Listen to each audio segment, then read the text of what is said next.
All right, as investors, let's get to the money angle of this, the investment angle. As they struggle to get ahead of a slowing global economy and tumultuous financial markets, our next guest says this is all just the opening act to a financial catastrophe that will make 2008 pale in comparison, David? Marc Faber is editor and publisher of the Gloom, Boom, and Doom report. He joins us now on the phone from Hong Kong in a Fox Business exclusive. Marc, great to talk to you. You say that a big one is coming. How big, and what is it going to be? Well, it's going to be huge, but we don't know when, because the central banks around the world are going to print and print and print, whereby I have to say that today's decision of Mr. Bernanke not to expand the balance sheet is the best decision I've seen for a long time from a U.S. central banker. Interesting. And people say the stock market went down. Wow, I lost some money.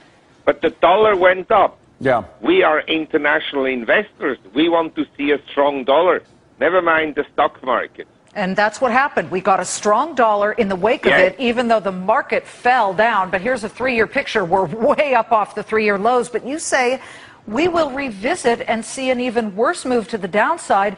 What would be the catalyst? And I don't know if you just heard the former Fed official Fred Mishkin here, but he said, and I quote, the Greeks just can't pay the goddamn money back. And Europe is a huge issue.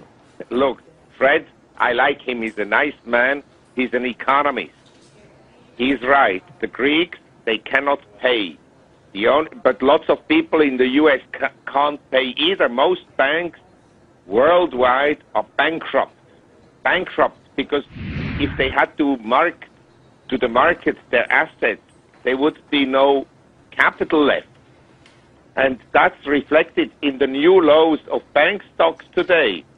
A lot of banks have made new lows, but the market somehow is going down because it's discounting a very bad event. I don't know what the event is. I think the world is caught in a U.S.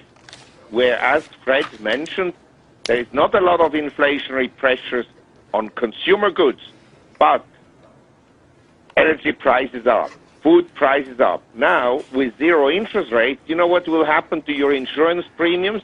They'll go up dramatically because the insurance can't earn any money on their investments. So there All right, well, Marc, let me just ask you about the interventions, because despite the fact that governments have run out of money, they continually try to intervene in preventing disasters, whether it's in the housing market or the banking market or whatever.